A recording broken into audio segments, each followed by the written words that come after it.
Bonjour à tous.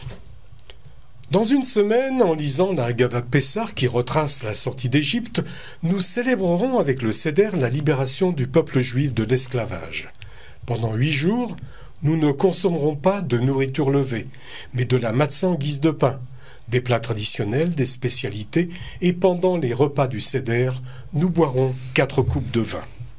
La femme étant le pilier de son foyer, la couronne de son mari, pour parler du rôle de la femme à Pessah, avant, pendant et après la fête, en cette partie de Judaï-Cannes, nous retrouvons Eva Moyal, la femme du rabbin de la ville de Cannes. Eva, bonjour. Bonjour Alexandre. Alors tout d'abord, si je peux résumer, avant Pessah, il y a le ménage, il y a aussi les courses, pour les 8 jours de fête, et il y a aussi la confection des plats. Est-ce que j'ai oublié quelque chose ? Je ne pense pas, dans l'absolu, que vous ayez oublié quelque chose, Alexandre. Effectivement, il y a le ménage qui est la plus grosse partie, qui en général est un ménage qui commence tout de suite après Pourim. Parce que Pourim, on a tous les gâteaux, donc on épure nos petits paquets de farine. Et là, on commence petit à petit à faire le ménage de Pessah.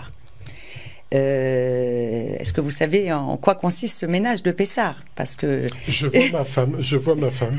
Voilà. Effectivement, je déplace les meubles avec elle. Pourquoi? Parce que c'est vrai qu'on dit le nettoyage de Pessah, mais de base, le nettoyage de Pessah, ce n'est que retirer ce qui va être à base de chametz, de ce qui va de manger en fait, et souvent nous les femmes on a tendance à vouloir exceller puisque nous sommes des perfectionnistes en règle générale, donc on va s'atteler à faire les placards de vêtements, trier les papiers, enfin on se rajoute du travail supplémentaire qui n'est pas forcément donc nécessaire. On ne recherche pas le chametz simplement 24 heures avant Pessah, depuis Pourim en fait on le recherche déjà. Voilà, moi en ce qui me concerne, oui. C'est petit à petit, ça veut dire ça commence par les chambres des enfants. Bon, maintenant ils sont grands, c'est vrai que Blabès, ils ne sont plus à la maison, mais à l'époque où ils étaient petits, déjà tout de suite après Pessah, c'était interdiction de descendre un gâteau. Bon, en temps normal, il n'y avait pas à cause des petites bêtes qu'ils pouvaient avoir, mais il est évident quand même que, voilà, tout de suite après Pessah, on faisait en sorte qu'ils ne descendent pas après Pourim, pardon, excusez-moi Alexandre, qu'ils ne descendent pas, qu'ils ramènent pas dans leur chambre de repas ou de canettes ou d'aliments. Sandwich comme voilà, ça, un petit cachet. Bon, voilà. Ils l'ont tous fait, hein, je vous rassure. Quand on interdit à un enfant de manger, c'est là où il va vous le faire. À une semaine de Pessah, puisque là, Pessah, ça sera dans une semaine, est-ce que la maison est déjà prête pour recevoir toute la famille ? Alors, dans les chambres, oui. C'est-à-dire, vous pouvez déjà dormir. Maintenant, tout ce qui est le salon, la cuisine, ça reste encore du va-et-vient. Pourquoi? Parce que bon, dans certaines maisons, on retire des placards pour laisser place dans les placards à ce qui va être amené, la vaisselle de Pessah, plus... à quel moment on ramène justement la vaisselle? La vaisselle... Spécifique à Pessah. Spécifique à Pessah, moi, personnellement, je la fais rentrer que la semaine prochaine. À partir de mercredi à peu près. Mercredi, jeudi, donc. Voilà. Mercredi, jeudi, elle va commencer à monter, parce que je pense qu'on l'expliquera un petit peu plus tard. Cette année, c'est un petit peu particulier, donc je donnerai des petites astuces que j'applique moi-même. Après, ça n'engage que moi, mais je pense que ça permet d'avoir une marge de manœuvre et être moins fatigué pour arriver et pour affronter, entre guillemets, ces fêtes. Donc, mercredi, jeudi. Maintenant, à quel moment on retire aussi des placards tout ce qui est non cachère les Pessah? Moi, j'ai commencé cette semaine. En fait, moi, je vais condamner deux placards à la maison que je vais vendre après, parce qu'il ne faudra surtout pas oublier de faire ce qu'on appelle la vente du Hametz auprès du rabbin, auprès du secrétariat. Il faudra que les procurations soient données, je pense, avant jeudi soir ou vendredi matin, 10h du matin. Je ne connais pas trop les horaires exacts, mais je pense jeudi. En fait, on procède à une vente du Hametz. en déterminant bien dans cette vente les endroits où se trouve le chametz qu'on va vendre. Comment ça se passe? Alors, la recherche du chametz chez Eva? La recherche du chametz. Oui. Le bdikat chametz. Oui. Alors le bdikat chametz cette année. Et les enfants sont grands maintenant. Alors cette année, le bdikat chametz va se dérouler le jeudi soir, exceptionnellement, toujours à la lueur d'une bougie. C'est le père de famille. Donc maintenant, les enfants sont grands, on ne peut plus les emmener là. Ils viennent pas alors? Alors en général, ceux qui sont présents à la maison, ils viennent. Sinon, c'est le papa et la maman qui le font par Zoom Non, parce que chacun va le faire dans son propre appartement. Chacun va faire sa recherche de chametz dans son propre appartement. Donc, comme tout le monde le sait, on prépare 10 petits morceaux de pain qu'on met dans du papier aluminium pour être sûr que ça ne s'effrite pas. Et on les cache dans les tiroirs, dans toutes les pièces de la maison, sauf bien entendu les toilettes et la salle de bain. Cette année, la préparation du Seder de Pessah, Seder qui tombe un samedi soir, juste après le Shabbat, ça va poser automatiquement un problème. À quel moment on peut préparer? Alors à quel moment? C'est surtout le Seder. Le Shabbat, on peut le préparer, mais le Seder, quand est-ce qu'on peut le préparer? Alors, détrompez-vous, Alexandre, parce que quand vous dites le Shabbat, on peut le préparer, c'est-à-dire, qu'est-ce que vous entendez par préparer? Préparer le vendredi matin, on peut préparer pour le vendredi soir. Mais est-ce qu'on peut préparer déjà jeudi, vendredi, pour le Seder du samedi soir? Ah, tout à fait, Alexandre, tout à fait. Mais la question... Comment on va réchauffer? Mais les platas. Alors, je vais vous expliquer, parce que la question la plus judicieuse aurait été que le vendredi soir, on peut encore manger du pain. Oui. Et la question, c'est comment on fait pour manger du pain alors qu'on a déjà fait tout le ménage de Pessah et qu'on a enlevé le chametz. Et dans quel ustensile on cuisine pour ce fameux Shabbat? On commence par le commencement. Pourquoi? Parce qu'après, pendant Shabbat, on est soumis à d'autres règles. Donc, je vais peut-être vous raconter tout le déroulé de ma semaine, avec l'aide de Dieu, en espérant que mon timing soit bon. Bon, déjà, mon mari, il a fait déjà toutes les courses manufacturées dans les commerces. Il s'est attelé à acheter les matzot et tout ce qui était nécessaire justement pour le Seder, les bouteilles de vin, le jus de raisin, le beurre, enfin tout ce qui est tout ce renouvellement déjà de produits pour la maison. Mercredi, en général, je vais aller faire tous mes légumes. Donc j'ai mon petit jardin après sur mon balcon. Jeudi, je commence déjà à cuisiner dans Pessah avec mes ustensiles de Pessah. C'est-à-dire que je ne fais plus rentrer de pain dans ma maison. Enfin, ça veut dire que je ne vais pas aller manger ma tartine beurrée le matin dans ma cuisine.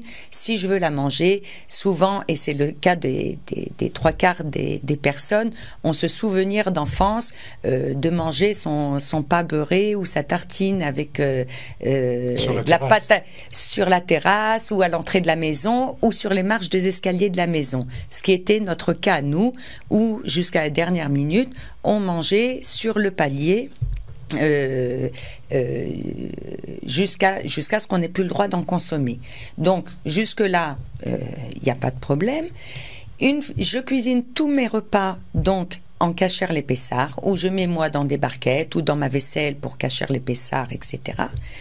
Mais le vendredi soir, je vais utiliser des beaux couverts en plastique, en ce qui me concerne. C'est la solution la plus appropriée parce que pour moi, la table de Shabbat, c'est comme si que vous vous trouviez dans le temple, vous avez les malachim qui arrivent, Akadosh Baruch Hu qui est là, vous honorez le Shabbat, donc je ne vais pas aller acheter des petites assiettes toutes simples, ça c'est toujours perso. Et donc, on va manger des produits kasher les Pessah, cuisinés en kasher les Pessah, mais tout en ayant à côté le pain qu'on aura réservé, ou à plus proprement parler, le mieux c'est de manger des pitotes qui sont motzi, pour faire le motzi, pour éviter que ça s'effrite et que ça tombe par terre. Parce que le problème qui se pose, c'est que le Shabbat, on ne peut pas refaire du ménage, que le Shabbat, on est soumis aux 39 travaux interdits de la Torah.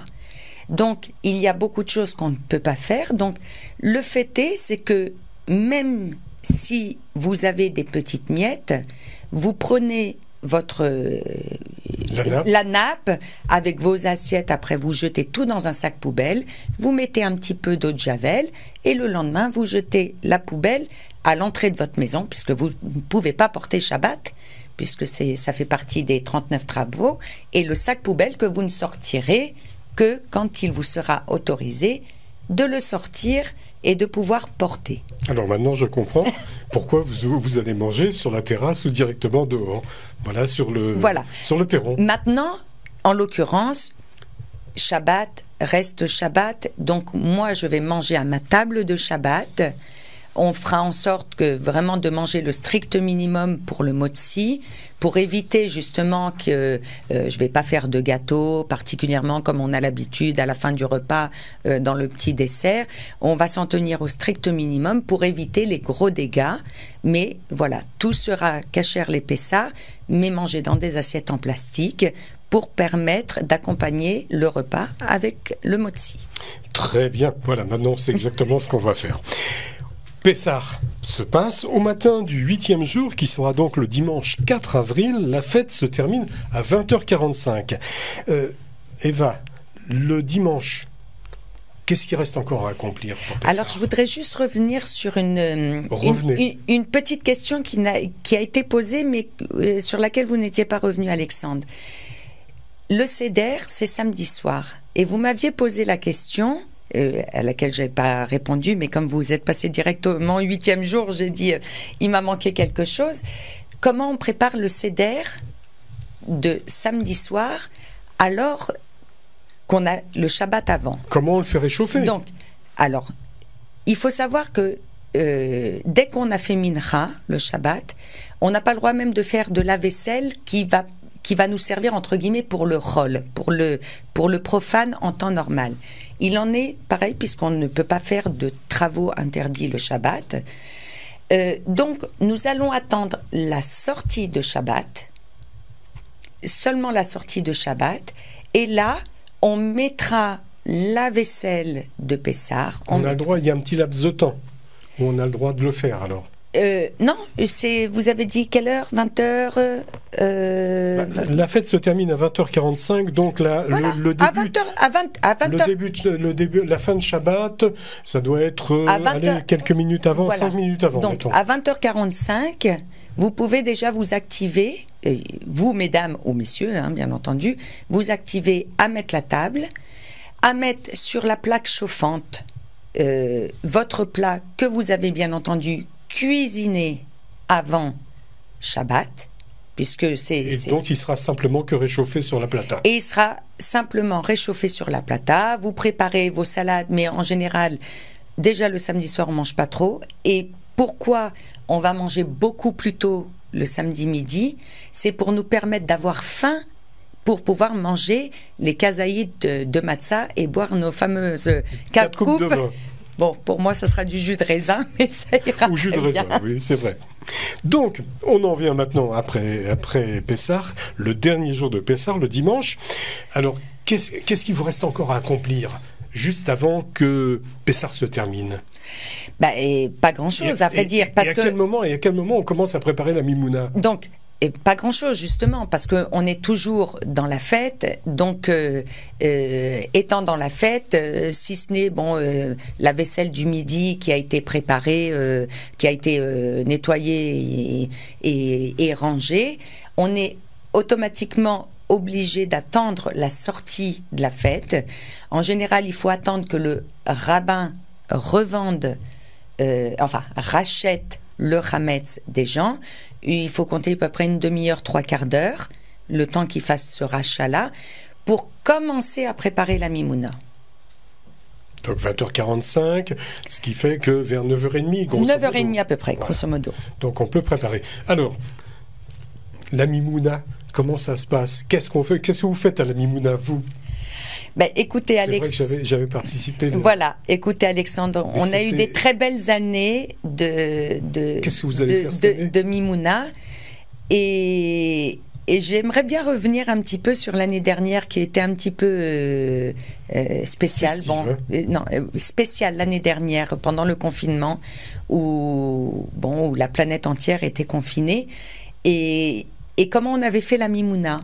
Et c'était il y a 2 ans. C'était il y a 2 ans que c'était festif chez vous. Ah oui, il y a 2 ans, mais je vous parle de l'année dernière. Eh oui, l'année dernière, donc, on est en confinement. L'année dernière, nous avons fait ça justement en Zoom, mais avec une ambiance digne de la festivité présentielle chez moi à la maison. Cette année ?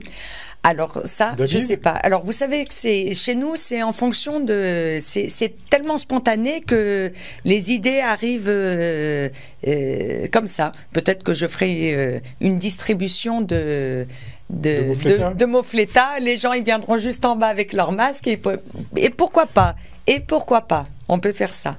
Bon, s'il y a plus de couvre-feu parce que je veux rester bien avec Monsieur le maire. Ça va être difficile. Hein. Bon, allez, pour terminer, Eva, je vous propose 3 questions. 3 questions, mais d'ordre un petit peu plus personnel.